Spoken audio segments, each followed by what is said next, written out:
Bonjour à tous, je suis Amy de Marketing on Hills. Aujourd'hui je vous retrouve pour vous parler de comment trouver un stage rapidement et je vais vous parler des stratégies, 6 stratégies précisément, que j'ai mises en place pour pouvoir optimiser ma recherche de stage.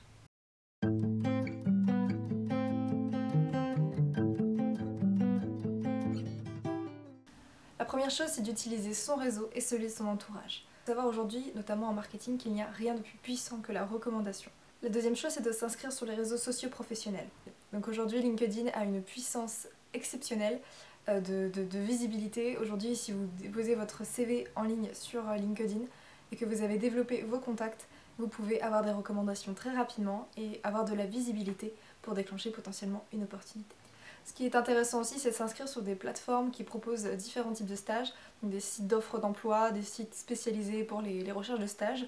À savoir que les sites spécialisés dans les recherches de stages, souvent ils ciblent des zones géographiques et des fois c'est pas toujours optimal selon là où on se trouve.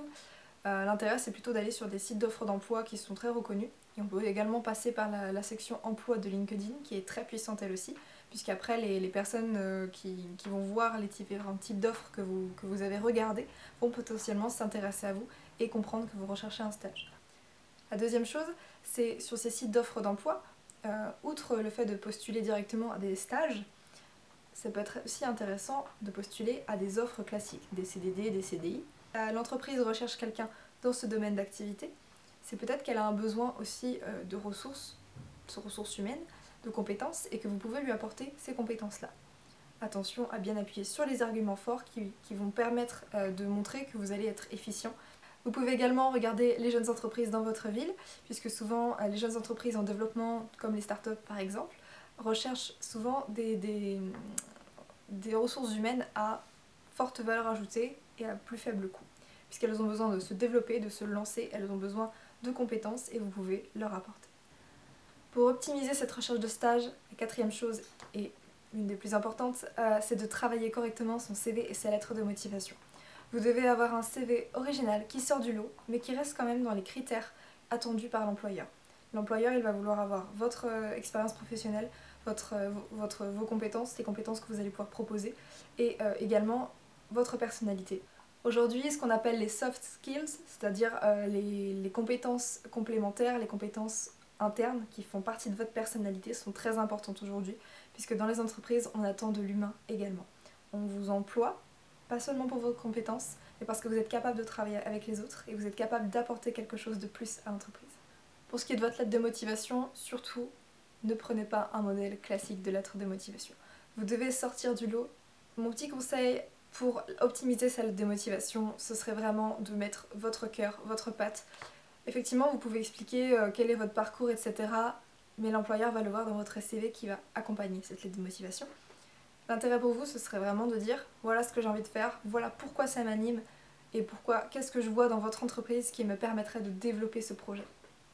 Là, l'entreprise va déjà plus accrocher à votre vision des choses et comprendre pourquoi vous l'avez choisi. Le cinquième conseil, c'est d'envoyer votre candidature au plus de personnes possible. Pourquoi ? Puisque tout d'abord, vous optimiserez les chances statistiquement d'avoir un stage plus intéressant pour vous et d'avoir le choix de votre stage. La deuxième chose, c'est que les personnes qui vont recevoir votre CV pourront le recevoir quelques années après, potentiellement si vous recherchez un autre stage ou potentiellement une offre d'emploi, et elles pourront se souvenir de vous puisqu'elles vous ont déjà vu sur papier, sur CV. Essayez quand même de cibler les entreprises qui vous intéressent le plus, avec lesquelles vous êtes en accord au niveau des valeurs, en accord au niveau des compétences que vous souhaitez développer, au niveau des apports que chacune peut avoir de cette collaboration. Et enfin, n'hésitez pas à aller regarder les différentes entreprises autour de chez vous. La technique de pousser les portes est encore très valable aujourd'hui. N'hésitez pas à commencer par un mail, à éventuellement relancer, voir si la personne a eu le mail, et appeler dans un troisième temps.